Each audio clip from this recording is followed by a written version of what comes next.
Tšauki, ma just ärkasin, nagu just praegu. Ja värki seda, et ma olen varem teinud nagu kevadpuhastust, mis tähendab siis, et ma söön mingi teatud periood nagu mingit väga kindlaid asju, et siis nagu keha saaks puhastuda. Ja see on mulle tohutult igas mõttes kasu toonud, abiks olnud. Ja nüüd kevad hakkab juba tegelikult läbi saama, aga ma teen seda ikkagi. Ja põhiliselt siis enda naha pärast on ju. Vaata, need punnid ei ole ju normaalsed, eks ju. Vaatame, kas see muutub, kuidas muutub. See on üks asi. Teine asi on organid, kõik värgid peaksid nagu paremini töötama. Ja minu jaoks väga suur asi on, et põletikud alaneksid. Ja 1 aasta ma tegin seda puhastust.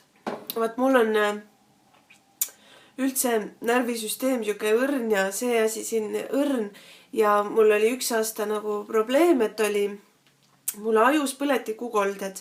Ja seda ma käisin nagu selle masinaga pildistamas, eks ju. Ja pärast seda, kui ma tegin selle puhastuse, ma jätkasin ka, et ma ei söönud nisu ja suhkrut.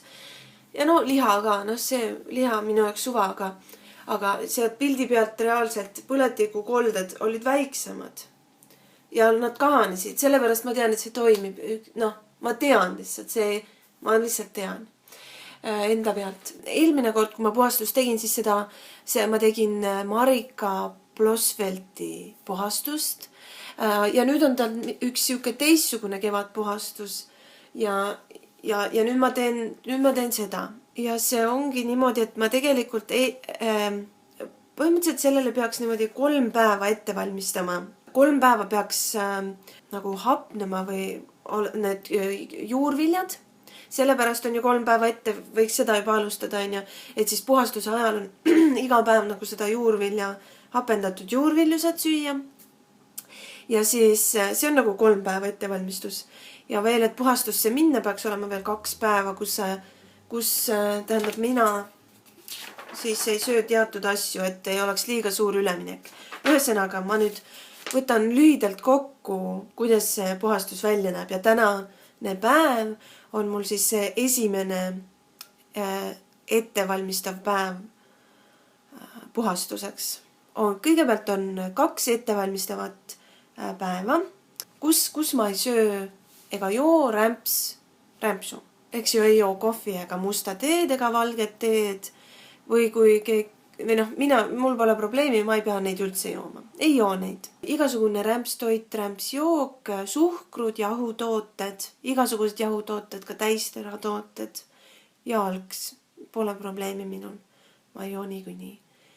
Ja õhtusöögiks ei söö loomseid ega piimatooteid. Päeva poole võib, on ju. Nüüd ma võtan kokku, mis see puhastus siis tähendab. Puhastus on 5-8 päeva. Ma proovin vastu pidada 6 päeva. Ehk siis see algab mul, täna on neljapäev, reede on ettevalmistavad päevad, laupäev, pühapäev, esmaspäev, teisipäev, kolmapäev, neljapäev, reede. Võiks olla mul puhastus. Ja puhastus, ma ütlen kokkuvõtvalt on ja puhastuses põhimõtteliselt mul pole mõtet öelda, mida ma ei söö. Puhastuse ajal söön ainult, siin on muidugi ka kava, aga ma võtan praegu kokku. Söön ainult lehtvilju, lehtsalat, lehtkapsas, spinat, lehtpeet, juurviljad, porgand, kaalikas, pastinak, peet, mugul, sibul, küüslauk, ingver, maguskartul, suvi- ja talikõrvitsed, avokaado, kodumaised marjad ja puuviljad. Kodumaised puuviljad on õunad, pirnid, ploomid, sidrun ja laimimahl, mitte teised mahlad, igasugused tsitrulised, mitte teised, oliiviõli või kookosrasve, maitseained, vürtsid, rafineerimata mere või Himaalaja sool. nendega siis hakkab nagu kombineerimine. No siin on hästi pikalt, et kuidas rahulikult süüa ja mida teha aga ma ei hakka ette ruttama, ma olen selle läbi lugenud. Ma räägin, mis ma tegin eile ettevalmistuseks. Ma tegin hapendatud juurviljad, sest et need peavad seisma enne söömist 3 päeva. Mina valisin juurviljadeks porgandid, kaalikad ja peedi. Kõigepealt hakkisin porgandi, hakkisin kaalika ja hakkisin peedi. Juhend ütleb, et peaks kasutama 2–3 liitrist purki. Minul selliseid ei olnud, nii et ma kasutasin 2 enda potti. Kõigepealt ma segasin kokku vee ja soola ja see peab olema vahekorras pool liitrit 3 lusikatäit soola, supilusikatäit soola. Mul läks äkki 2 liitrit. Noh, oli nii. Mul võib-olla liiga palju. Panin selles vee soolaga pliidi peale soenema, et see vastasel juhul ta ei sula ära. Siis ma panin need juurviljad ühte potti. Muidugi alles pärast ma lugesin, et peedi oleks pidanud panema eraldi, aga mina panin kõik 3 asja, porgandid, kaalikad, peedid panin kõik ühte. Noh, eks ta visuaalselt lihtsalt on kõik punane siis, et noh, võib-olla sellepärast oleks pidanud eraldi panema, sest et väga suur, tähendab oluline on ka see, et see näeks visuaalselt hea välja. Siin on ka see kirjas ja et nagu aju saaks aru, mida süüa. Kõik sellised asjad. Aga ma panin ta kokku. Siis puistasin peale küüslauguküüned, mis olid niimoodi paksult lõigatud. Puistasin peale peotäie köömneid ja apteegitilli. Ma arvan, et see oli apteegitill, see oli lihtsalt till. Ma ei tea, mis see apteegi on. Okei. Segasin selle kõik kokku ja kallasin peale selle soolavee. Ja seejärel ma panin nende köögi- või juurviljade peale taldriku, et need juurviljad ei tuleks üles. Miski pärast oli see seal kirjas, no ilmselt, et liiga õhus ei oleks, et saaks kõik hapendatud. Ja see seisab 3 päeva. Ja see on lihtsalt ettevalmistus puhastuse jaoks.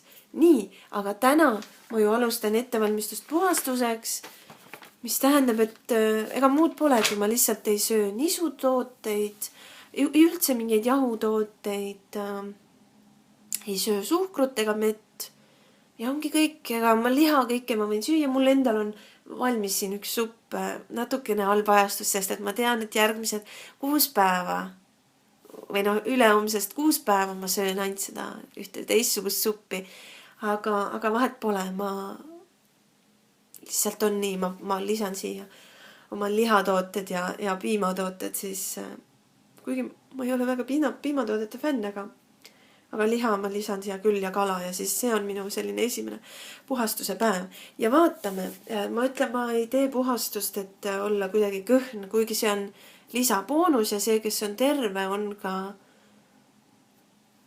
no vähemalt kui minu keha on terve, siis ta on üsna peenike.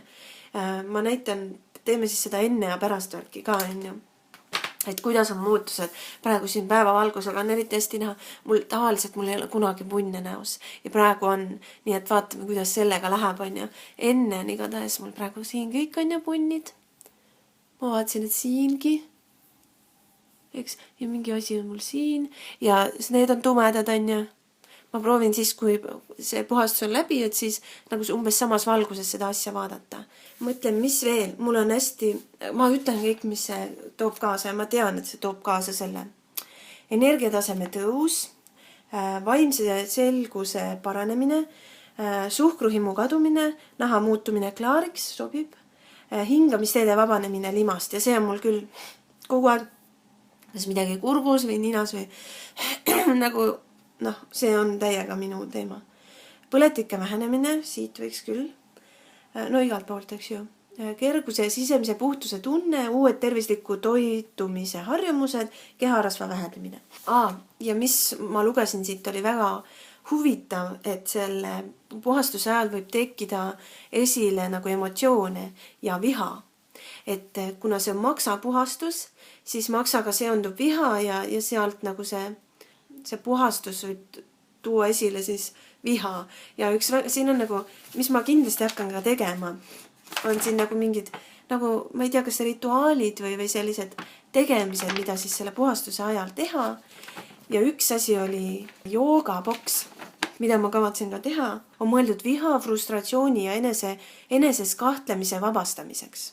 Vot, sa lihtsalt vabastad, see on täiesti nagu loogiline. Ja siis 1,5 kuni 3 minutit istud rätsep pistmes ja teed niimoodi.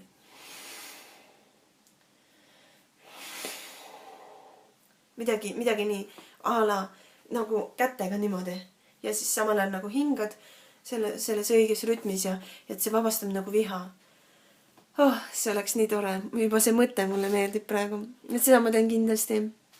Siis on üks, mida võiks õhtuti teha, on kuuma rätiku selline massaaž. Et nagu võtad, paned hästi tulisesse vette, rätiku keerad välja ja siis masseerid. Ja niimoodi üle kogu keha ja see pidi olema nagu väga lõõgastav ja see nagu aitab ka nendel toksiinidel ja jääkainetel nagu vabaneda, et nahalt ka vabanevad need on ju. Siis hingamisega sügav hingamine on ju. Et kõik need asjad ma teen. Pluss siin ütleb veel, et peaks minema päikesesse ja harjutama olema päikeses, et see on D-vitamiin ja immuunsust kõik tugevdab ja algul ja kindlasti ilma päiksekreemita, et algul 5 minutit, eks ju, et lihtsalt, ega ma ise hakkasin ka mõtlema, ega see päike ei ole muidu oluline või ohtlik, kui ainult siis, kui sa lased ennast ära põleda, et algul väga vähe. Vot, et lihtsalt, et mitte ennast põletada. Et seda kreemi ei ole muuks ju asjaks vaja, kui et lihtsalt sa ära ei põleks. Et hästi vähe korraga jälgida nagu. Sest et jah, muidu kui enda nahka lasta põletada, siis need naharakud lähevad väga kiiresti jamaks. Aga kes tahab ka seda kava lugeda, siis see on hästi põhjalik ja tegelikult ma ei hakka ju siin praegu seda rääkima läbi, et kuidas ma mida teen, kuigi ettevalmistuseks oleks vaja küll teada, sest et, aga tegelikult ma räägin homme, et mida on vaja osta, sest et neid smootisi ja neid suppe tuleb ju on ju, enne valmis osta on ju, et kui hommikuks smootit süüa, siis sul peab see juba eelmine õhtu valmis olema ostetud, eks. Et aga ma praegu siin kõik läbi ei räägi, läheb video lihtsalt liiga pikaks, aga kui see on tegelikult, see ongi virtuaalselt saadaval, see kava Marika Blosfeltilt, see on küll tasuline, aga siis on tasuline. Kui sa ei taha tasulist, siis sa saad lihtsalt jälgida mind nagu, kuidas mina teen. Ja nii. Igatahes mina teen selle ära ja annan sulle siis iga päev teada, et täna ongi lihtsalt selline ettevalmistus ja teatud toitude mitte söömine ja samuti homme. Et näeme homme. Teeme puhastust. Vaatame, mis saab. Olgu, ole tubli. Tšau, kakao. Homseni.